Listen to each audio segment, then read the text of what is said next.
Hi, and welcome to the Kale Houser Leadership Secrets podcast. Today, I bring you my special guest, Benjamin John, founder of Massive Impact Coaching.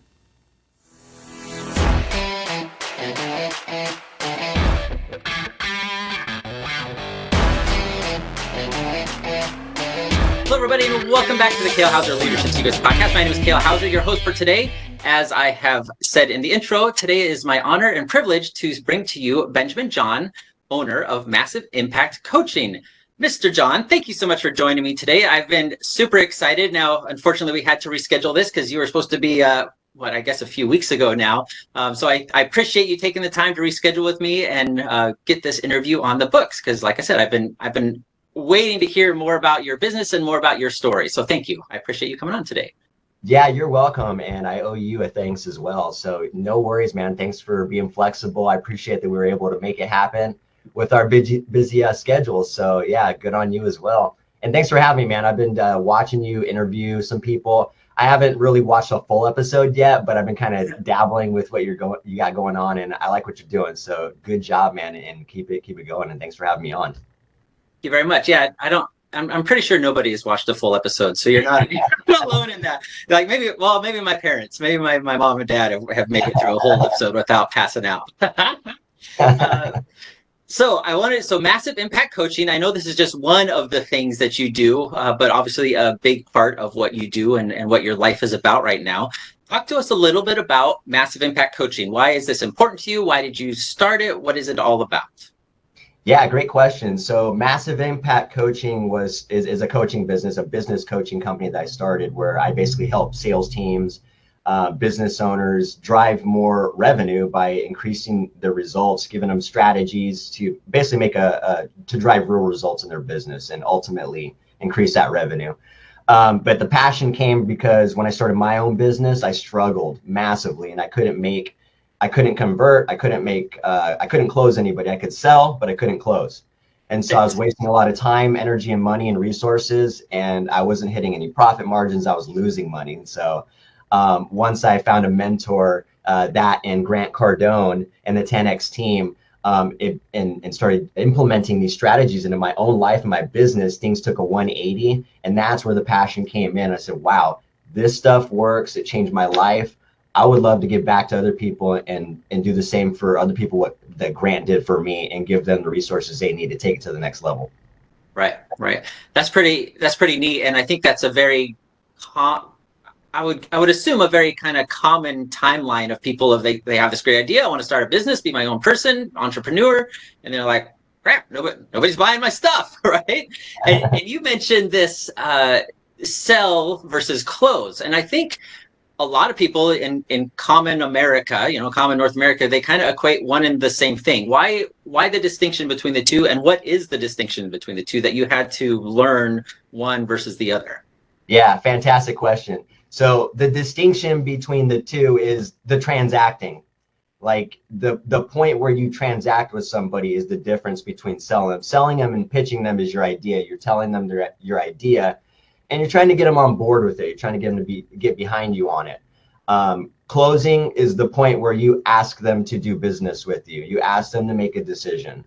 And that's the hard part people do not like. And that's the hard part that people don't dive into, because the people that get great at asking hard questions and like moving the sales process to a close are the ones that become very successful. Right. And so it's such an interesting piece of psychology that, as business owners, you're passionate about whatever your business is, and you believe that it's a benefit to your society and your community, and you have no problem telling people how awesome your product is. But when it comes time to, do you want to buy it? Like, are we doing this? It's such a different mental piece to that. Was that something that you found? What changed? Was it a mindset thing, or was it a pure like the skills? What was it that was the deciding factor for you that moved from a salesman to a closer, that you could actually transact and be successful? Yeah. So there's layers. That's not a linear answer. Right. But there's not just that. Yeah, there's layers. So there's things you can do immediately, right? Like, for instance, ask a hard question. I know I can do that right now. I don't need to look into that. Like, I just need to know a hard question and ask it, right? So there's those things that you got that. But then there's the element of the psychological part you said. Once you start knowing, okay, I know I need to start doing this. Once you start doing it, then it gets deeper as you go through the process. You're like, okay, now you're starting to get into like the mind work of it, like the neocortex, the midbrain, the croc brain, and how the brain processes this stuff, particularly when they're making a decision and a buying decision. And so like the more experience you have in sales, you start realizing this in a sales process, and you can almost predict what the other person's thinking. And it's pretty satisfying. And that is when I noticed I was starting to kind of, when I started closing more, I started noticing that I was able to kind of feel where the customer was at in the sales process.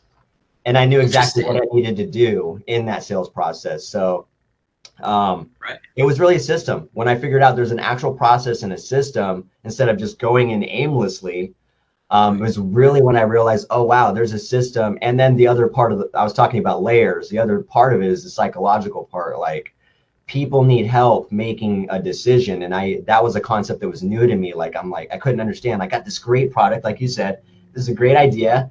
I know I could do a good job, great customer service. What is the miss? And the miss is just helping them make sense of why it's a good decision. Right. Right. And that's to a lot of people, I think that's the big unknown, is that you make these assumptions, because we equate it to like, hey, I'm going to go order a pizza, right? I don't need to be sold to buy a pizza, even though I'm making this transaction. My body tells me I'm hungry and it sounds good to me. And that's what I'm going to do based on previous experiences with delicious pizza, right? But then to move people that aren't in that level of a buying decision, presumably we're talking about bigger products, or whether it really almost doesn't matter what the price is, to be able to move them along that process. And you did bring up something that I wanted to touch on, of you're not talking about the natural salesman. You're talking about something that pretty much anyone that has the will and the gumption to start this process can do, correct? 100%. Yeah, anybody could do this. And you're in the same industry and the same network as me, so you know that like you probably ran into some people that in your life in general that have said like, oh, I could never be a salesman, or I could never do that. But the funny thing about it, and to your point, is that like we've been selling our entire life. I always tell people that like you've been a salesperson your entire life, so why don't you get good at it? Like be a professional at it. Yeah, figure out the steps and the psychology behind it. Yeah, is pretty fascinating. Yeah, because the goal, there's a stigma behind it and there's good and bad and everything, but there's a stigma that sales is slimy in some aspect, right? But it's not. It's of course, if you come from a place of bad intent with everything, of course it's not going to feel good and it's not going to be moral and ethical. But if you got a good service, a good product, and you got something is going to solve somebody's problem, it's going to help them. You have an ethical obligation to make sure that they get that resource provided to them. Right. Yeah. And that's the difference between manipulation, which you kind of referred to, with the slimy part of it, versus a service. You're offering them a service based on their need that they have communicated to you. Right. Absolutely. Yeah. Huge difference. And I think I think people need to hear that more that aren't familiar with the sales industry. Yeah. Yeah, absolutely. What is it? Grant Cardone says, nobody likes to be sold, but everyone likes to buy, right? Is that Isn't that funny? Something of that nature, right? Like we all love just spending our money and buying stuff, but nobody like, don't sell me, young man, kind of stuff. It's the classic kind of mentality a little bit that we all get from our grandparents, certainly. Yeah. Now you mentioned a little bit, so let's transition, because you mentioned a mentor of yours, right? You recognize this problem in your business. This was before you started your coaching business, because you were kind of a traditional entrepreneur. You started your own small business, kind of a plan, and you recognized this shortfall and you needed a fix. What caused you to come across Grant Cardone's content, and then, why his content? What was that change for you? Yeah, good question, because I talk a lot about, or I have talked about in the past, about how to choose a mentor, like how do you find a mentor? And so for me, it was good timing and just the point in my life where he got introduced to me, and so it seems like it was meant to be, if you will. Right. Yeah. But At that point in my life, I just quit my 10-year job, and I started this without going into huge details. I didn't know what industry I was going to do, and I ended up going into an underground marijuana grow operation, believe it or not. I did All this right. for, yeah, you would not believe this. A lot of people were surprised by this. I did this Yeah. for 2 years because I was chasing money. And the reason why I'm bringing this up and I talk about this is because I did that for the wrong reason, and that was to chase money. And that is a very clear indication I was misguided and I didn't have any mentorship. Yeah. And thinking about that experience now, that's what I equate to it. I learned a lot of experiences and a lot of stuff out of it, but ultimately it was not a good thing. But did that for 2 years and had to reset, and I didn't know what I was going to do. And my nephew incepted me with the idea, like, hey, start your own business. And a light bulb clicked that night. I drew up a logo and started my own construction business because that's what my background's in. I got a lot of experience in it. And Yeah. I drew my logo that night. It's the same logo we have 5 years later for the company. I committed to it. And during that process, probably first year into the business, that's when I was telling you I was dealing with a lot of those struggles. Couldn't sell, Right. couldn't market, couldn't do, I tried to do everything, first of all, wearing all the hats, doing all my taxes. You know how that goes. Terrible.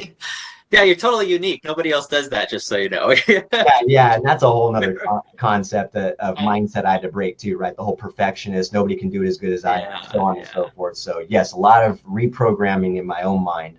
But at some point between year and a half into the business, that same nephew handed me the 10X rule book. And totally random. He just said, check this guy out. I think you get some value out of him. And it sat around for a couple weeks, and he got back to me and said, hey, did you read the book yet? And I told him, no, I didn't read it yet. I did start reading it, and I'm not a big reader. I always emphasize this to people. I am more now, but back then definitely didn't pick up a book. And I started reading it and I couldn't stop because it resonated with me so much. And that was my introduction to Grant. After I read the book, I just binge watched YouTube videos and literally started implementing some of the stuff he was talking about. As much of the free value he was providing, I took his advice on, implemented it into my life. It Yeah. worked, and that's how I got locked into. I said, this guy's got something I want, and as far as all the mentors I'm following, I agree with him the most. That's really cool. And I love the evidence because you're literally walking the walk and talking the talk by the 300 copies of 10x rule that you've got behind you. So I love that you're on board, right? You're completely sold as far as this being a absolutely viable, repeatable process that anyone can do. Hence, I'm assuming this is what led you to wanting to kind of transition to become a mentor for other people as well, right? With this content.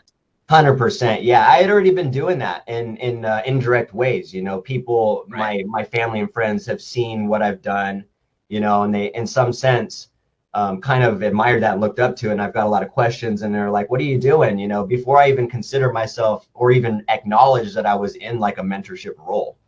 Right. And so when I went into like a growth con a couple years ago, I heard Jared talking about the licensee program with Grant Cardone. And Yeah. it resonated with me again because I'd been doing some podcasts at that time, and I had already been kind of regurgitating a lot of Grant's material. So I said, this is something that's in alignment with me. I want to be part of this team. And I committed to that as well. And then, now you already know I'm part of Grant Cardone's 10X team, providing value and on board with his mission as well, which is the Yeah. same kind of mission I'm on, is to impact lives. Yeah, that's pretty legit. And I'd say you'd be hard pressed to find somebody else that has as much impact and value that they're offering to society at large in an area that is absolutely needed, right? Yep. Like this isn't just your generic like I'm a life coach type of stuff. This is like legitimately you're changing people's lives in their businesses and in the form of teaching them how to be successful in business. That's pretty cool. Absolutely. And that's why it's easy for me. You said that I'm walking the walk. That's why it's very easy for me to push it. Like Yeah. I am committed because I did it. I know it works. Like if you just trust the process, you trust me, you trust Grant, you trust anybody who's talking about the things we're talking about, it's going to work for you 100%. Right. Now, are you still doing the construction business? Yes, I still have my Okay. construction business, thinking about starting a second location, and or kind of thinking about my exit strategy too, whether I want to Right. start a second location or perhaps sell it here in a couple years or something. So Right. kind of some thoughts going around. But yeah, the business is going good. It's outdoor living improvements, so high-end sunrooms and decks and patio covers and things like that. People are loving it right now. Yeah, that's pretty awesome.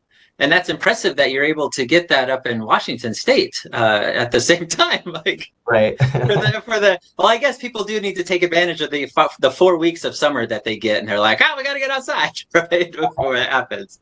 I love So, it. I love it. so patio covers are flourishing because we get 10 months of rain a year over here in Yeah, Washington. So that's primarily yeah. why we sell those a lot.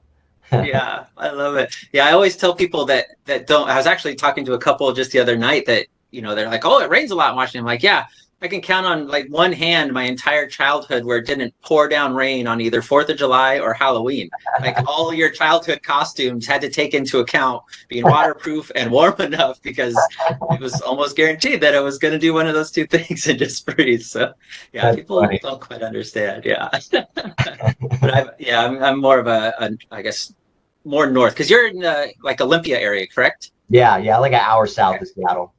gotcha. Yeah, and I grew up about 2.5 hours north of Seattle, up closer to the border. So yeah, Oh, cool. you did? Like Bellingham? Yeah, Bellingham. That's where I grew up. Yep. Yeah, I got some property in Bellingham. I'm part of the Lummi tribe over there.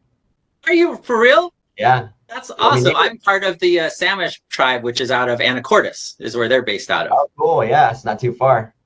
Yeah, that's pretty cool. Small, Small world, right? Yeah. Um, all right. So you have a little bit of unique situation. And when we first met, actually, was where were we at? It was Grant Cardone did his big gala, and you had your daughter with you, your Oh yeah. beautiful young lady that you had brought with you. And this is where I found out, like, oh, you're a single father, and you're doing all this, right? You're a successful small business owner that's looking to expand. You're becoming a successful business coach and mentor to other people, but also you're a daddy, right? And you've got those responsibilities of because she is how old now, if you don't She's mind gonna me be asking? Yeah, she's gonna be 10 in October. Okay. So All right, right. So a fun age, but also starting the transition into the young lady age, right? And all those challenges. Talk to us a little bit about that because I think that is, it's not as common in our society to have a single father in that role. How do you do it? Like, what are some lessons that you've learned that you can pass on to the audience of, whether it be encouragement, like keep going, it's worth it, or, lessons that you may have learned along the way with that? yeah, I definitely I got some. I think I can provide some value in this, especially when it comes to balancing, trying to juggle a business as a single father. Um, yeah, and real quick, you said challenges. Yes, I am now starting to enter into new challenge arena. I'm Right. noticing, and so it's taken an adjustment. I'm like, okay, I'm noticing she's growing up. Right. You know what I'm talking about? Quick. Like, yeah, Yeah.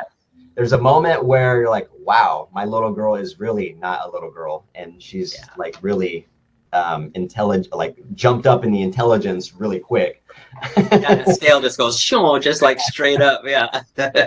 So that's where she's at, and it's fun and it's exciting, but I'm also scared and nervous as well. Like, I'm a normal human being, but I am more excited than anything. I cherish my time with my daughter. It's valuable to me, and she's the most important in my person in my life.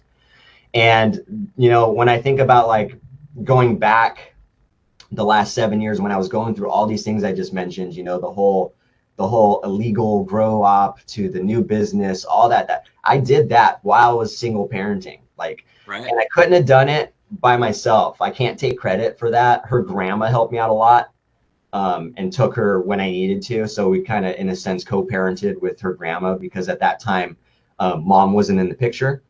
Yeah. And so, yeah, the struggles are real, Kale. I went through a lot of, points where I thought I felt like giving up. Right. Um, Trying to start a business with just in general is tough. And then you add a child into the mix. And so my biggest struggle though is trying to balance my work time with her time, because when I give my time to my daughter, I want to focus and just give her my time. And so in order to do that, I got to block work off. I got to block people off. And so for me, that's what it takes. I'll block off a couple hours here and there. And then of course, Sundays, and any other day that we have planned, I'll just carve out the entire time and try to just stay away from the phone and emails, because once I get sucked into that vortex, it's hard Yeah. to get out of. And that's the Yeah. struggle for me. So, but when you're talking about adversities and like giving up, I just think about the alternative. Like, if I don't do this, what's the alternative? Like, Right. what am I going back to? You know, Right. whatever that may be for you, it's going to be different for every person. And whatever I was going to go back to, I wasn't going to go back to it. Right. Yeah. And that, I mean, man, you just encouraged me right there, just with that statement of the recognition. It's really it's the no fail mentality of understanding where you came from, and that really nothing is worth going back to that. Right. Mhm. And to me, that's a huge encouragement just to me right now. So thank you for That's that. awesome, man. That's pretty cool. Um, is she on board with you? Like, does she understand at this point? Like, because she's been in this world her entire life with you being, or her entire, at least where she's, cognizant of it. Yeah. Um, is she on board, or is there still like that strife with, she wants more time, or like, what is that dynamic like? Yeah. When it comes to time and like us kind of fighting for time for each other, she she emphasizes to me like, hey dad, let's spend a little more time. So, and especially the older she gets, because she knows I voice to her my struggles too, like what I'm talking to you about, like, sweetheart, I gotta do this, I gotta do that. I'm really, it frustrates me that I can't stop what I'm doing to spend this time with you, but I have to get this done first, and then we can do this or whatever. um she is on board, she understands it. I don't know how fully she comprehends it. Sure, She sure. does get the message. I've definitely explained it to her. Like, we have to put in the work now. I have to do this now so that we can have more time later. Like, in order to get the things we want later, we have to put in the work now. And so she understands that concept, Yeah. but only as far as she can as a child, because she hasn't really been through that process. I think, that part's a little hard for me to put myself into her mentality. Yeah, yeah. And until you experience that firsthand, right? Like, we understand the concept of it. And that's really a testament to you of, being willing to explain that and teach her those lessons. Because these are lessons that she's learning as a young lady that are going to carry with her entire life. And she's going to just separate from her peers as far as her maturity level, her expectations, and her wants out of life in general. Like, all those things that you're building into her and breathing into her is incredible. Like, so, I absolutely commend you on that. That's pretty impressive. Thank you. I appreciate that. Yeah, and you're right. It's the foundation of, people can change and you can work on it later. I'm proof of Sure. that. That's for sure. Right. As Yeah, a same. kid, yeah. And like I said, I could talk all day, but as a kid who grew up going like in juvenile, I was in juvenile hall a lot of my childhood. I was in foster homes. As Yeah. that kid, I understand the opposite side of it. So it is super important that and the values that she's getting now is just, with like the stuff that I'm into with self-development and all that, it's different than most parents are teaching their children. And so I think Yeah. she's in a good position, Yeah. to be successful in anything she does in her life. Right. Right. Yeah. It's the same because we've got our two boys who are 13 and 14 now. And part of their schooling is they have to do an hour of reading during the school year of a business book, and it will go through. And of course, they've read pretty much most of Grant's books now, but like Rich Dad Poor Dad, like all these different ones, Think and Grow Rich, all these different kind of self-development business books, because right, without that kind of education, you're really just stumbling around in the dark, which you just attested to. I can absolutely attest to as a young man, like just kind of going like, what am I going to do? Like, no idea. I have no direction, all those types of things. So that's pretty cool. So I would encourage you as well to, as she gets older and able to understand some of these, more, I guess, advanced concepts or more deeper concepts to kind of go that route as well. We've seen it with the boys and just in how they process information is night and day difference after starting that. So it's pretty cool. That's awesome, man. I love hearing that. I'm passionate about getting kids involved in that stuff, man. So Yeah. I love hearing Yeah. that. And I like that you're doing that. And there's so much value in that. And by the way, you touched on, like, I can't remember what you said, but it sparked a thought or a topic where we're learning all the time. Like, we are learning things from TV, social media, people we interact with. We are actually looking up to people subconsciously and consciously. So it's very important to pay attention to that we are a constant processing machine.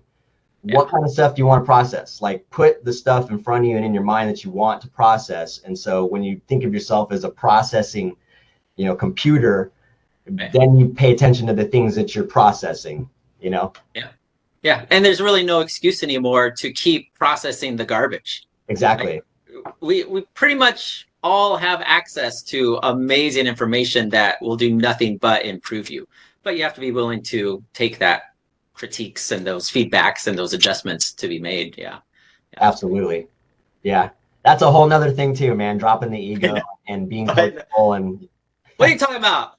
Yeah, I don't need to learn that, right? Like that's something that it's so fascinating to, like, as an outside perspective, and you probably see this in your coaching business, and we've seen it. You have that outside perspective of like, hey, it's kind of so obvious to you because you've been there, you've experienced that, and somebody opened your eyes to it, and to watch somebody still go through those same struggles that you went through to get to where you're at, and how to overcome those objections and what's the word I'm looking for? Just that attitude, those mental blocks of, I don't need that, or I've already learned that, all those things that keep us from. Yeah, it's actually much more powerful to drop that shield and open up. Right. Yeah, 100%. All right. So I ask pretty much all my guests, because I think it's a fascinating distinction between two terms that we use commonly in business, whether you've worked at McDonald's as a young teenager, or you ran your own company as a CEO. The difference between a manager and a leader in a business sense. What is your opinion on those two terms, whether they be roles of each or responsibilities? Like, what comes to mind, the difference between manager and leader? Yeah, well, let's just think about the two words in logically speaking. Like, managing, it's self-explanatory. You are managing things. You're not really initiating anything. You're not really creating anything. You're not really providing more value. You're just managing some, right? You're managing something that's already existing and it needs to keep running the same, right? Leaders create. They lead by example. They problem solve. They troubleshoot. They're always thinking positively. Like, it's a can-do attitude, right? It's not like, we can't do this, I don't know how. Statements like that, it's not even a part of their vocabulary. But that's my definition of a leader. I always tell when on my construction job, when I'm hiring leads or when I have leads for each project, I always say that if I'm having some issues, which I have in the past with some leads, I have that conversation with them. Like, look, man, there's a difference between a lead and a leader. And like, right now, you're being a lead, you're a great lead, you got the skills, but I need you to work on leadership. Like, people need to be able to trust you, communicate with you. You guys need to be able to be efficient together, And so leadership, there's just so much more. And I think the biggest part of it is probably the teamwork aspect, because leaders get the team involved, right? And that's the whole improvement aspect of it, right? They want to look for ways to improve. They're looking for problems to solve. All that's just kind of hand in hand. And so I think the key thing that distinguishes them is that managing is like one person that manages a bunch of people, where a leader kind of thinks of it as a team. Like, we're in this together. I have an accountability to make sure you're doing a good job, and vice versa.